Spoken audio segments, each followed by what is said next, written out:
Hello दोस्तों, स्वागत है आप सभी का आपके अपने यूट्यूब चैनल छाया मेडिकल क्लासेस पर। तो अभी कुछ टाइम से आपके लिए क्लासेस नहीं आ रही थी, उसके लिए सॉरी। जैसा कि मैंने आप सभी लोगों को बताया था पहले कि थोड़ा मेरा जो शेड्यूल है वो थोड़ा बिजी है, तो उसके लिए सॉरी। लेकिन अब कोशिश करूंगी कि डेली आपको क्लासेस प्रोवाइड करूं।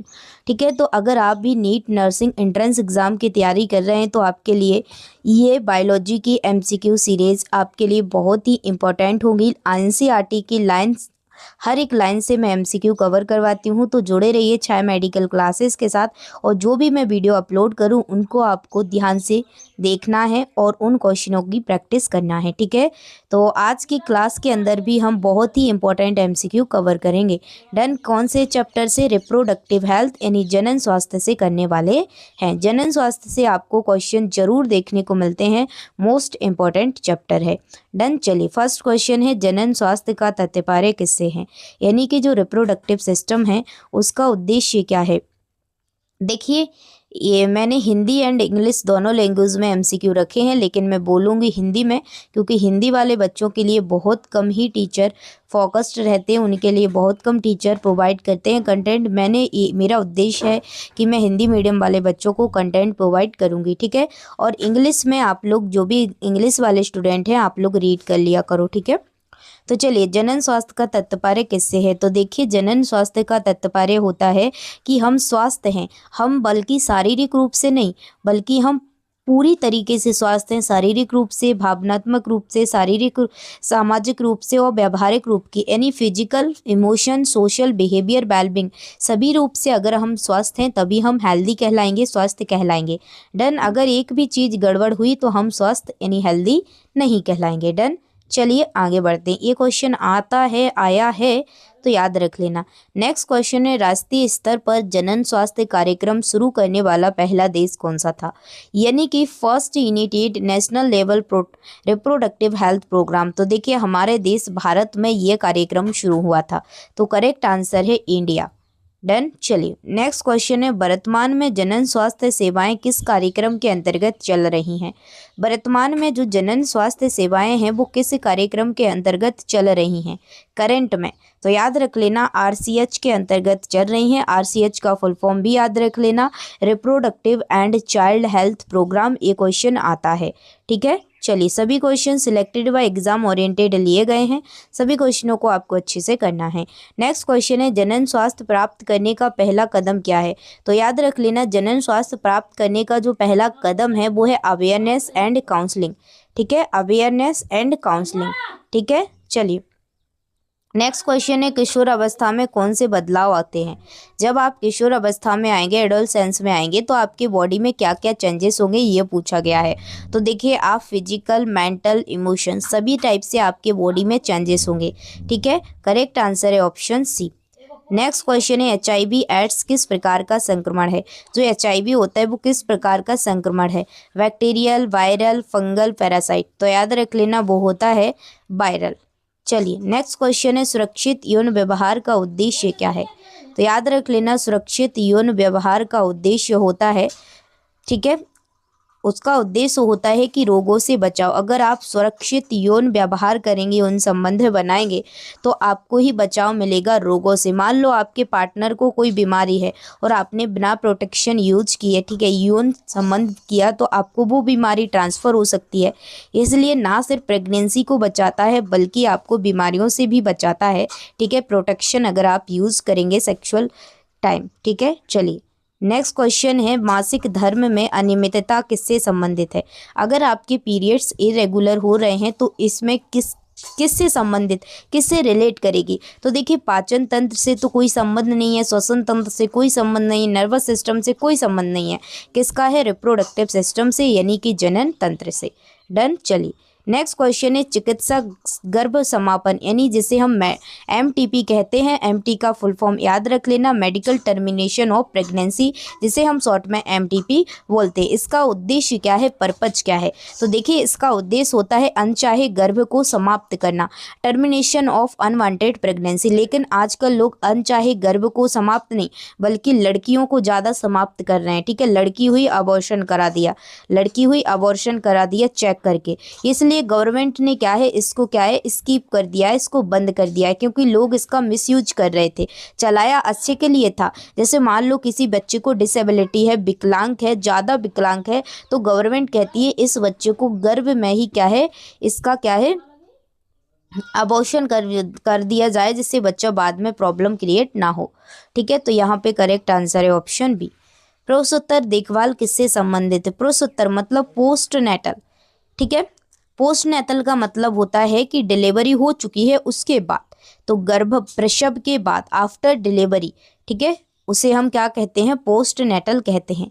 एंटीनेटल मतलब होता है पहले, डिलीवरी से पहले। ठीक है, ड्यूरिंग प्रेगनेंसी मतलब प्रेगनेंसी के टाइम क्या है जो केयर प्रोवाइड की जाती है। ठीक है, इसे हम ANC बोलते हैं, एंटीनेटल केयर। डन, इसे हम बोलते हैं P पोस्टनेटल केयर। ठीक है, चलिए नेक्स्ट क्वेश्चन है, जनन स्वास्थ्य में सुधार का प्रमुख संकेतक क्या है? अगर आपको जनन स्वास्थ्य में इम्प्रूवमेंट करना है तो उसका प्रमुख संकेतक क्या है? तो देखिए, उसका प्रमुख संकेतक होता है कि घटी हुई मातृ एवं शिशु मृत्यु दर। ठीक है, decrease maternal and infant mortality late होना चाहिए, जब भी हम मानेंगे कि जनन स्वास्थ्य में क्या है बदलाव हुआ है।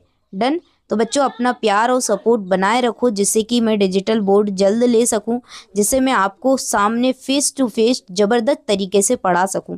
नेक्स्ट क्वेश्चन है, यौन संचारित यानी STI का मुख्य कारण क्या है? तो याद रख लेना, यौन संचारित यानी STI का प्रमुख कारण होता है असुरक्षित यौन संबंध। क्या होता है? Unsafe sexual contact. Done, correct answer होता है ऑप्शन बी।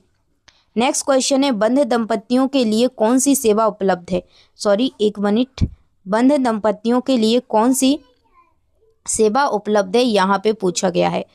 तो याद रख लेना, उनके लिए जो सेवा उपलब्ध है काउंसलिंग, उन्हें काउंसलिंग करना, उनको बताना। काउंसलिंग का मतलब होता है बैठकर उनको पूछना, बताना कैसे क्या, उसके बाद ट्रीटमेंट करना। ठीक है, बंध यानी कि जो इनफर्टाइल है, जिनके पास बच्चे नहीं हो रहे हैं। नेक्स्ट क्वेश्चन है, जनसंख्या वृद्धि का मुख्य कारण क्या है? मान लो हमारे देश की जनसंख्या बढ़ रही है, इसका मुख्य कारण क्या है? मेन, ठीक है, रीज़न क्या है? तो देखिए, इसका मेन रीज़न है कि बेहतर स्वास्थ्य सुविधाएं। ठीक है, हमारे इंडिया के अंदर बेहतर हेल्थ फैसिलिटी उपलब्ध नहीं है, इसलिए जनसंख्या क्या है वृद्धि हो रही है। ये भी इसका कारण है बहुत बड़ा। डन, चलिए आगे बढ़ते हैं। नेक्स्ट क्वेश्चन है, जनन स्वास्थ्य में जागरूकता क्यों आवश्यक है? मान लो रिप्रोडक्टिव हेल्थ है, उसमें अवेयरनेस क्यों आवश्यक है? ठीक है, तो ऑप्शन ए दिया गया है कि टू स्प्रेड डिसीज, बी दिया गया है फॉर हेल्दी लाइफ, सी दिया गया है बेस्ट टाइम, और डी दिया गया है नन। ठीक है, तो यहाँ पे करेक्ट आंसर हो जाएगा कि जनन स्वास्थ्य में जागरूकता का उद्देश्य क्या है। ठीक है, तो उसका उद्देश्य है स्वास्थ्य जीवन के लिए। ठीक है, स्वास्थ्य जीवन के लिए क्या है जागरूकता बहुत ही इम्पोर्टेंट है, रोगों के बारे में जानकारी देना। ठीक है, और उसके शुरुआत में उनके लक्षणों को पहचान कर उन्हें अवेयरनेस करना कि इस बीमारी से ये बचाव हो सकता है, और आपको गंदगी जमा नहीं होने देना है अपने आसपास। ठीक है, घर से ज़्यादा ज़रूरी सफाई बाहर की होती है, क्योंकि बीमारी बाहर से स्प्रेड होती है, बाहर से आती हैं। ठीक है, सो याद रखना। चलिए आगे बढ़ते हैं। नेक्स्ट क्वेश्चन है, RCH कार्यक्रम का मुख्य उद्देश्य क्या है? ठीक है, तो RCH जो कार्यक्रम होता है, इसका पहले फुल फॉर्म याद रख लेना आप लोग रिप्रोडक्टिव चाइल्ड हेल्थ, इसका फुल फॉर्म होता है। तो यहाँ पे पूछा है कि RCH कार्यक्रम का मुख्य उद्देश्य क्या है? तो इसका मुख्य उद्देश्य होता है कि जो रिप्रोडक्टिव हेल्थ है और चाइल्ड है, बच्चे हैं, उनकी हेल्थ में क्या है सुधार करना, उन्हें जागरूक करना, जिससे उन्हें कोई बीमारियाँ ना हो। तो यहाँ पे करेक्ट आंसर हो जाएगा जनन एवं बाल स्वास्थ्य में सुधार। करेक्ट आंसर है ऑप्शन बी। चलिए नेक्स्ट क्वेश्चन है, डेली जुड़े रहिए छाया मेडिकल क्लासेस के साथ अपनी तैयारी को और भी मजबूत बनाने के लिए। चलिए आगे बढ़ते हैं। HIV मुख्य रूप से किससे फैलता है? जो HIV होता है वो मुख्य रूप से किससे फैलता है? एयर से, वाटर से, अनसेफ सेक्सुअल कॉन्टेक्ट से, या भोजन से? तो HIV फैलता है यौन संबंध से, अनसेफ सेक्सुअल कॉन्टेक्ट से। डन, तो यहाँ पे सी आंसर करेक्ट हो जाएगा। नेक्स्ट क्वेश्चन है, STI का फुल फॉर्म क्या है? STI का फुल फॉर्म क्या है? तो देखिए, STI का फुल फॉर्म होता है सेक्सुअल ट्रांसमिटेड इन्फेक्शन। ठीक है, करेक्ट आंसर है बी, यानी यौन संचारित रोग। हिंदी में जो भी बच्चे हैं, यौन संचारित रोग। ठीक है, चलिए नेक्स्ट क्वेश्चन है किशोर अवस्था की आयु क्या मानी जाती है। जो किशोर अवस्था है, एडोलसेंस है, उसकी आयु क्या है, ये पूछा है। तो याद रख लेना, किशोर अवस्था की आयु होती है 20 से 30 वर्ष। ठीक है, डन। चलिए नेक्स्ट क्वेश्चन है परिवार नियोजन का मुख्य उद्देश्य क्या है। फैमिली प्लानिंग का मेन पर्पज क्या होता है, क्यों जरूरी है फैमिली प्लानिंग। जनसंख्या बढ़ाना, जनसंख्या नियंत्रण, पॉपुलेशन कंट्रोल, ओनली मैरिज या नन। देखिए परिवार यानी फैमिली नियोजन इसलिए आवश्यक है ताकि हमारा जो पॉपुलेशन है वो कंट्रोल हो सके, जनसंख्या कंट्रोल हो सके। फैमिली प्लानिंग में हम क्या बताते हैं, लेडीज़ को बताते हैं कि अपने बच्चों के बीच गैप रखो, ठीक है ना, और अनसेफ प्रेगनेंसी से बचो। ठीक है, जो लोग कहते हैं कि भगवान की देन होते हैं बच्चे, भाई भगवान की देन नहीं होते बच्चे। भगवान ने हमें शरीर दे दिया है, अब आपको उसे बनाना है। हाँ, तो सॉरी, अब चलिए हम कंटिन्यू करते हैं क्लास को। ठीक है, तो छोटा वाला वो बेटू है, वो ही परेशान कर देता है कभी कभी, उसके लिए सॉरी। तो देखिए क्वेश्चन नंबर हम 10 पढ़ रहे थे कि परिवार नियोजन का मुख्य उद्देश्य क्या होता है। ठीक है, main M of family planning. तो देखिए इसका मेन उद्देश्य होता है कि पॉपुलेशन को कंट्रोल करना। ठीक है, इसके अंदर हम बताते क्या है, महिलाओं को कोई 2 बच्चों को बीच गैप रखो, और जो महिलाएं ये मानती हैं कि भगवान की देन होते हैं बच्चे, ठीक है, तो इस प्रथा को समाप्त करना, क्योंकि भगवान ने हमें जन्म दे दिया है, अब आपका उद्देश्य है कैसे चलाना है। डन। चलिए नेक्स्ट क्वेश्चन है गर्भ निरोधक साधनों का उपयोग क्यों किया जाता है। जो कॉन्ट्रासेप्टिव्स होती हैं उनका यूज क्यों किया जाता है, किस लिए किया जाता है। ऑप्शन ए रोग फैलाने के लिए, स्प्रिट डिसीज, अनचाहे गर्भ से बचाव, प्रिवेंट अनवांटेड प्रेगनेंसी, कमजोरी के लिए, वीकनेस। तो देखिए याद रख लेना, गर्भ निरोधक साधनों का उपयोग क्यों किया जाता है, इसलिए किया जाता है ताकि जो अनचाहे गर्भ हैं उनसे बचाव किया जा सके। ठीक है, तो करेक्ट आंसर हो जाएगा ऑप्शन बी। नेक्स्ट क्वेश्चन है सुरक्षित मातृत्व का क्या अर्थ है। सुरक्षित मातृत्व यानी सेफ मदरहुड। तो देखिए सुरक्षित मातृत्व का मतलब होता है कि गर्भावस्था से प्रसव तक सुरक्षित देखभाल। ठीक है, गर्भावस्था से क्या है, प्रसव तक, यानी कि जब से महिला प्रेग्नेंट हुई है और डिलीवरी तक सेफ है तो उसे हम सुरक्षित मातृत्व कहते हैं। डन। चलिए आगे बढ़ते हैं। नेक्स्ट क्वेश्चन है एमएमआर का पूर्ण रूप क्या है। एमएमआर का फुल फॉर्म क्या है। तो देखिए एमएमआर का फुल फॉर्म होता है मैटरनल मैटरनिटी रेट। ठीक है, maternal mortality rate. Done. Correct answer है option A, maternal mortality rate. Done. चलिए नेक्स्ट क्वेश्चन है आईएमआर का पूर्ण रूप क्या है। आईएमआर का फुल फॉर्म क्या होता है। आईएमआर का फुल फॉर्म होता है इन्फेंट मोर्टालिटी रेट। क्या होता है, इन्फेंट मोर्टालिटी रेट। याद रख लेना, सभी क्वेश्चन इंपॉर्टेंट है। नेक्स्ट क्वेश्चन है जनन स्वास्थ्य में कौन सी सेवा शामिल नहीं है। Not include reproductive health. यहाँ से कौन सी सेवा वो इनमें शामिल नहीं है। तो देखिए फैमिली प्लानिंग तो है, डिलीवरी केयर भी है, एजुकेशन भी है, बल्कि यहाँ मिलिट्री ट्रेनिंग, मिलिट्री से अलग है, ये फील्ड अलग है। ठीक है, मिलिट्री प्रशिक्षण, तो यहाँ पे ये नहीं है, बाकी 3 चीज़ें होती हैं। तो करेक्ट आंसर हो जाएगा डी। नॉट पूछा है, याद रख लेना, नॉट पूछा है या हाँ, ये चीज़ याद रख के चला करो। नेक्स्ट क्वेश्चन है एचआईवी की पहचान कैसे की जाती है। एचआईवी आपको पहचान करना है, डिटेक्ट करना है, तो कौन सा डायग्नोस्टिक टेस्ट करेंगे। तो देखिए आपको ब्लड टेस्ट करना पड़ेगा। ठीक है, क्या करना पड़ेगा, ब्लड टेस्ट। नेक्स्ट क्वेश्चन है एआरटी का उपयोग किसके उपचार में होता है। एआरटी का उपयोग है वो किसके उपचार में होता है। तो देखिए एआरटी का यूज होता है एड्स, ठीक है, एचआईवी के उपचार में होता है। करेक्ट आंसर है ऑप्शन बी। नेक्स्ट क्वेश्चन है इनफर्टिलिटी का अर्थ क्या है। बध्यता का। देखिए बध्यता का अर्थ होता है कि जो महिलाएं प्रेग्नेंट नहीं होती हैं उनके बच्चे नहीं होते, गर्भधारण में असमर्थता। ठीक है, नेक्स्ट क्वेश्चन है जनन स्वास्थ्य शिक्षा का मुख्य उद्देश्य क्या है। तो देखिए जनन स्वास्थ्य यानी कि रिप्रोडक्टिव हेल्थ एजुकेशन का मुख्य उद्देश्य होता है जागरूकता बढ़ाना, रोगों के बारे में बताना, रोगों से कैसे बचाव करते हैं इसके बारे में बताना। ठीक है, सब कुछ जागरूकता बढ़ाना हेल्थ एजुकेशन का उद्देश्य होता है। ठीक है, नेक्स्ट क्वेश्चन है प्रसव के दौरान प्रशिक्षित व्यक्ति कौन होता है। Assist during delivery. जब डिलीवरी हो रही होती है तो कौन व्यक्ति होता है। टीचर होता है, नर्सिंग या मिडवाइफ होती है, इंजीनियर होता है, फार्मर होता है। देखिए टीचर से कोई लेना देना नहीं, इंजीनियर से कोई लेना देना नहीं, फार्मर से कोई लेना देना नहीं, यहाँ पर नर्स होगी या मिडवाइफ होगी। चलिए क्वेश्चन नंबर है 31। क्या पूछा है, गर्भ निरोधक उपायों का मुख्य उद्देश्य क्या है। Main M of contraceptive methods. तो देखिए इनका मुख्य उद्देश्य होता है सगर्भ को नियंत्रित करना, यानी कंट्रोल प्रेगनेंसी। क्वेश्चन वही है, कई टाइप से पूछ सकते हैं, इसलिए मैंने आप लोगों को बता दिया। तो मोस्ट इम्पॉर्टेंट जो क्वेश्चन है वो इस क्लास में मैं कवर करवा रही हूँ। निम्न में से कौन सा गर्भ निरोधक का प्रकार नहीं है? नॉट कॉन्ट्रासेप्टिव मेथड यहाँ पे आपको बताना है। Natural method, barrier method, IOD, antibiotic. तो यहाँ पे नेचुरल मेथड भी होता है, बैरियर मेथड भी होता है, बल्कि आईओडी भी होता है। यहाँ पे एंटीबायोटिक नहीं होता है। तो करेक्ट आंसर हो जाएगा डी, क्योंकि नॉट पूछा था।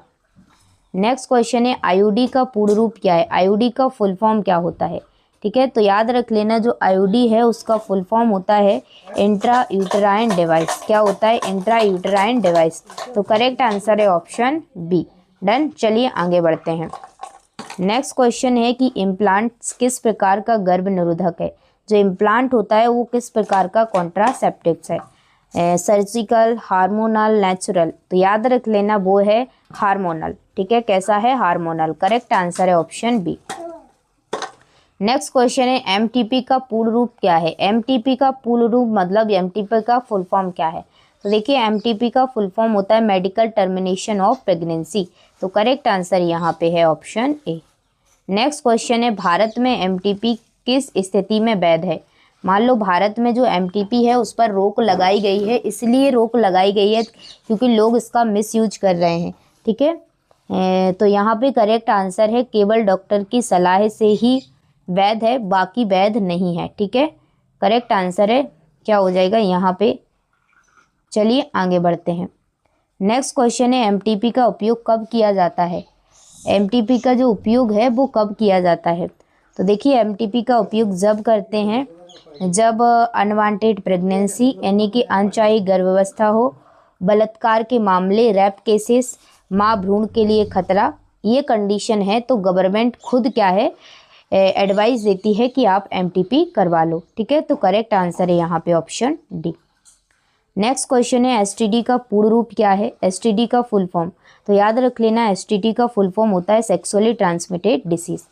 ये सारे क्वेश्चन किसी ना किसी कॉम्पिटिटिव एग्जाम में आए हैं और नर्सिंग और नीट में भी पूछे गए हैं। ठीक है ना? ठीक है, असेसन रीजन के क्वेश्चन आ जाते हैं तो बल लाइनर क्वेश्चन में वो असेसन रीजन पूछ लेते हैं, याद रख लेना। तो चलिए पीआईडी क्या है? पीआईडी का फुल फॉर्म क्या है? तो देखिए यहाँ पे पीआईडी का फुल फॉर्म होता है पेल्विक इन्फ्लामेटरी डिसीज। ठीक है, पेल्विक में इन्फ्लामेशन होना, उसी को हम पीआईडी बोलते हैं। नेक्स्ट क्वेश्चन है एसटीडी के कौन सी जटिलताएं हो सकती हैं एसटीडी से? देखिए आपको एसटीडी हुआ है, सेक्सुअली ट्रांसमिटेड डिसीज हुई है, तो आपको इनफर्टिलिटी यानी बच्चे पैदा करने में दिक्कत होगी, स्टिल बर्थ यानी मृत शिशु का जन्म हो सकता है, पीआईडी हो सकती है। तो यहाँ पे करेक्ट आंसर हो जाएगा ऑल ऑफ दी एबव, ये सारी समस्याएं क्रिएट हो जाएंगी। नेक्स्ट क्वेश्चन है एसटीडी से बचाव का सबसे सरल उपाय क्या है? अगर आपको एसटीडी से बचाव करना है तो सिंपलेस्ट प्रिवेंशन क्या है? मेडिसिन, कंडोम का यूज़ या सर्जरी? तो देखिए इसका सिंपलेस्ट सरल उपाय है वो है कि यूज ऑफ कंडोम। ठीक है, करेक्ट आंसर हो जाएगा यहाँ पे ऑप्शन बी। नेक्स्ट क्वेश्चन है बद्धता की परिभाषा क्या है? यानी कि इनफर्टिलिटी के डेफिनेशन क्या है? क्या बताएंगे आप? तो देखिए इनफर्टिलिटी का डेफिनेशन है कि 2 वर्ष तक असुरक्षित सहवास के बाद भी गर्भ ना होना। 2 महीने से ट्राई कर रहे हैं, ठीक है, पार्टनर्स, बट उसके बच्चे अभी तक नहीं हो रहे हैं। ठीक है, तो इसका मतलब है इनफर्टिलिटी की यही परिभाषा है, 2 वर्षों तक भी इंतज़ार के बाद नहीं ठहर रही है प्रेगनेंसी, तो यही होता है इनफर्टिलिटी। डन। चलिए नेक्स्ट क्वेश्चन है टेस्ट ट्यूब बेबी तकनीक किस पर आधारित है? तो टेस्ट ट्यूब बेबी तकनीक है वो किस पर आधारित है? Baby technique in based on natural fertilisation, in vitro fertilisation या सर्जरी या फिर नॉन? तो देखिए टेस्ट ट्यूब बेबी तकनीक है इन विट्रो फर्टिलाइजेशन पर आधारित IVF के थ्रू। देन करेक्ट आंसर है ऑप्शन बी। तो चलिए आगे बढ़ते हैं। क्वेश्चन नंबर 44 क्या पूछा गया है? IVF में निषेचन कहाँ होता है? जो IVF होता है उसमें निषेचन कहाँ होता है? तो याद रख लेना IVF में जो निषेचन होता है वो लेबोरेटरी में किया जाता है। यहाँ पे ओवम प्लस स्पर्म को ले लेते हैं और दोनों का लैब के अंदर फर्टिलाइजेशन किया जाता है। दोनों जब फर्टिलाइज हो जाते हैं उसके बाद फीमेल की यूट्रस के अंदर इसको क्या है इम्प्लांट कर दिया जाता है। ठीक है, करेक्ट आंसर है ऑप्शन बी। चलिए नेक्स्ट क्वेश्चन है भ्रूण यानी एम्ब्रियो ट्रांसफर का अर्थ क्या होता है। जब एम्ब्रियो को हम लोग ट्रांसफर करते हैं उसका अर्थ क्या होता है, मीन्स क्या होता है। सो एम्ब्रियो ट्रांसफर का मतलब होता है भ्रूण को गर्भाशय में स्थापित करना। लैब में दोनों का फर्टिलाइजेशन हुआ, उसके बाद जब जाइगोट बना, ठीक है, दोनों का फर्टिलाइजेशन के बाद उसके बाद एम्ब्रियो को माँ के ट्रांसफ़र कर देते हैं यूट्रस में, गर्भाशय में, फिर उसके बाद बच्चा वहीं पर पैदा होता है। ठीक है ना, डन डन डन डन। चलिए आगे बढ़ते हैं। नेक्स्ट क्वेश्चन है प्राकृतिक गर्भ निरोधक विधि का उदाहरण कौन सा है। नेचुरल मेथड का उदाहरण कौन सा है। Condom, withdrawal, IUD, pills. तो देखिए प्राकृतिक यानी नेचुरल तरीके से वो होता है क्वाइटस इंटरप्टस यानी विड्रोल। डन। चलिए किसी भी क्वेश्चन में कोई डाउट होता है आप लोग कमेंट सेक्शन में पूछ सकते हैं और जुड़े रहिए छाया मेडिकल क्लासेस के साथ। नीट, नर्सिंग, पैरामेडिकल, फार्मेसी किसी भी एग्जाम की तैयारी कर रहे हैं तो छाया मेडिकल क्लासेस आपके साथ हमेशा खड़ा है और खड़ा रहेगा। जैसे ही मेरे पास डिजिटल बोर्ड आ जाएगा मैं आपको बहुत ही बेहतरीन तरीके से क्लासेस प्रोवाइड कर दूँगी। अभी मेरे पास सिर्फ मोबाइल है और मोबाइल के थ्रू जितना होता है मैं आपको पढ़ा देती हूँ। ठीक है, चलिए नेक्स्ट क्वेश्चन है सेफ पीरियड किससे संबंधित है। सेफ पीरियड किससे रिलेट करते हैं। तो देखिए सेफ जो पीरियड होते हैं वो संबंधित है ओव्यूलेशन साइकिल से। ठीक है, चलिए नेक्स्ट क्वेश्चन है कंडोम किस प्रकार का गर्भ निरोधक है। तो देखिए जो कंडोम है वो किस प्रकार का गर्भ निरोधक है। तो देखिए कंडोम होता है वो बैरियर मेथड होता है। डन। चलिए नेक्स्ट क्वेश्चन है कॉपर टी किस प्रकार का गर्भ निरोधक है। तो याद रख लेना जो कॉपर टी है, ठीक है, वो किस प्रकार का गर्भ निरोधक है, वो होता है IUD, intra uterine device. Done. Next question है ओरल कॉन्ट्रासेप्टिव पिल्स किस पर कार्य करती हैं। तो देखिए जो ओरल कॉन्ट्रासेप्टिव पिल्स है वो ओव्यूलेशन को रोकती हैं। ठीक है, ओव्यूलेशन को क्या है, रोकती हैं, इसलिए प्रेगनेंसी नहीं होती। नेक्स्ट क्वेश्चन है कि शल्य गर्भ निरोधक विधि का उदाहरण कौन सा है। तो देखिए दोनों में होती है, मेल में भी होती है सर्जरी, फीमेल में भी होती है। जब मेल में सर्जरी होती है तो उसे बास को काट देते हैं, जो बास वैसेक्टोमी, उसे हम लोग वैसेक्टोमी कहते हैं। ठीक है, और फीमेल के अंदर होती है उसे ट्यूबेक्टोमी कहते हैं, क्योंकि ट्यूब को काटकर वहीं बांध देते हैं। तो यहाँ पे उदाहरण है वैसेक्टोमी किसके अंदर होती है, मेल के अंदर, ट्यूबेक्टोमी किसके अंदर होती है, फीमेल के अंदर। दोनों याद रख लेना। डन। नेक्स्ट क्वेश्चन है ट्यूबेक्टोमी, वही क्वेश्चन आ गया, किसमें होती है, फीमेल में होती है। नेक्स्ट क्वेश्चन वैसेक्टोमी किसमें होती है, किसमें होती है, मेल में होती है। नेक्स्ट क्वेश्चन है एमटीपी किस समय तक सुरक्षित माना जाता है। तो एमटीपी एग्जाम स्टैंडर्ड आंसर है 12 वीक तक सेफ मानते हैं। ठीक है, चलिए नेक्स्ट क्वेश्चन है एचआईवी किस कोशिकाओं को प्रभावित करता है। तो देखिए जो एचआईवी होता है वो डब्ल्यूबीसी CD4 सेल्स को क्या करता है, इफेक्ट करता है, प्रभावित करता है। नेक्स्ट क्वेश्चन है एड्स का पूर्ण रूप क्या है। एड्स का फुल फॉर्म क्या होता है, acquired immunodeficiency syndrome. Next question है एचआईवी संक्रमण का प्रमुख प्रभाव क्या है। तो देखिए एचआईवी संक्रमण का प्रमुख प्रभाव होता है इम्यूनिटी डिक्रीज। इसमें क्या होता है, एचआईवी के अंदर हमारी इम्यूनिटी डिक्रीज हो जाती है, प्रतिरक्षा तंत्र कमजोर। नेक्स्ट क्वेश्चन है आईवीएफ तकनीक में कौन सा हार्मोन महत्वपूर्ण है। तो देखिए आईवीएफ टेक्निक के अंदर आपको एस्ट्रोजन हार्मोन बहुत ही इंपॉर्टेंट रोल प्ले करता है। नेक्स्ट क्वेश्चन है कि मल्टीपल सेक्सुअल पार्टनर से क्या जोखिम है। मल्टीपल सेक्सुअल पार्टनर से इंक्रीज रिस्क ऑफ। तो देखिए आपको एसटीडी हो सकती है, सेक्सुअली ट्रांसमिटेड डिसीज हो सकती है, एक पर्सन में बीमारी है, आप उससे बिना प्रोटेक्शन के उससे सेक्सुअली होंगे तो क्या होगा, आप में बीमारी इंक्रीज हो जाएंगी। ठीक है, याद रख लेना। नेक्स्ट क्वेश्चन है जनन स्वास्थ्य का अंतिम लक्ष्य क्या है। Unlimited goal of reproductive health. तो देखिए इसका जो गोल होता है वो होता है हेल्दी सोसाइटी, हमेशा हेल्दी सोसाइटी रहे। डन। चलिए तो चलिए आज के जो एमसीक्यू थे हमारे रिप्रोडक्टिव हेल्थ से रिलेटेड वो सभी क्वेश्चन सेलेक्टेड व एग्जाम ओरिएंटेड है थे। एनसीईआरटी के लाइन बाय लाइन से थी। आईयूडी का फुल फॉर्म, एचआईवी किस सेल पर अटैक करता है ऐसे, ठीक है, टेस्ट ट्यूब बेबी कैसे बनता है, एमटीपी कब लीगल है, कंडोम किस टाइप का मेथड है, सब कुछ हमने जान लिया। अब आपकी बारी, एक प्यारा सा कॉमेंट कर देना और कौन कौन नीट एंड नर्सिंग की तैयारी कर रहा है वो भी कॉमेंट में कर देना, और किसने 2026 में नीट दिया था वो भी कॉमेंट कर देना, और कौन बीएससी नर्सिंग की एंट्रेंस एग्जाम की तैयारी करना है वो भी कमेंट सेक्शन में लिख देना। ठीक है, thank you for this watching video and don't forget like share and subscribe. Bye, take care, love you all. रख हौसला वो मंजर भी आएगा, रख हौसला वो मंजर भी आएगा, प्यासे के पास चलकर खुद ब खुद समंदर भी आएगा। यूं थक्कर ना बैठ मंजिल के मुसाफिर, मंजिल भी मिलेगी और मिलने का मजा भी आएगा।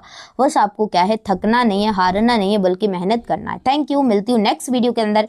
एक प्यारा सा कमेंट कर देना और सपोर्ट करना, जैसे कि हमारे पास जल्दी से जल्दी डिजिटल बोर्ड आता है। आप लोग अपना प्यार और सपोर्ट करो, जितनी ज़्यादा आप वीडियो शेयर करोगे उतनी ज़्यादा क्या है यूट्यूब की तरफ से पैसे आएंगे। तो हम लोग यूट्यूब की अर्निंग से ही क्या है, हम लोग डिजिटल बोर्ड लेंगे और क्या है, और बेहतरीन तरीके से मैं आप तक क्या है शेयर करूँगी क्लासेस। बस आप अपना बस शेयर कर दिया करो, अपने फ्रेंड्स को जोड़ो, ठीक है, जिससे उन्हें भी बेनिफिट मिले। मैं फ्री ऑफ कॉस्ट सब कुछ यहाँ पर प्रोवाइड करूँगी। मेरा एक ही उद्देश्य है कि मैं जो कुछ प्रोवाइड करूँगी फ्री ऑफ कॉस्ट प्रोवाइड करूँगी। ठीक है, और मेरा फोकस रहेगा हिंदी मीडियम वाले बच्चों को, क्योंकि हिंदी मीडियम वाले बच्चों को बहुत ही कम लोग उन पर फोकस करते हैं। बहुत कम इंस्टीट्यूट हैं जो हिंदी में पढ़ाते हैं, बट मेरा उद्देश्य मैं हिंदी मीडियम वाले बच्चों को फोकस करूँगी। ठीक है, और जो नीट के लिए मैंने जो आपको जानकारी प्रोवाइड करी थी कि मैं नीट की क्लासेस दूंगी, तो कोशिश करूँगी आज से मैं क्लासेस प्रोवाइड करने की। अब मेरा उद्देश्य है कि मैं कहीं नहीं जाऊंगी, आपको क्लासेस कंटिन्यू करूंगी किसी भी कंडीशन में, किसी भी सिचुएशन में। ठीक है, बस आप पढ़ते रहना, जो मैं प्रोवाइड करूं उसको पढ़ना है आपको, और जो चीज़ समझ में ना आए कमेंट करना है। दूसरे दिन दूसरी क्लास के अंदर मैं नाम सहित आपका डाउट क्लियर करूंगी। डन, चलिए मिलती हूँ नेक्स्ट वीडियो के अंदर।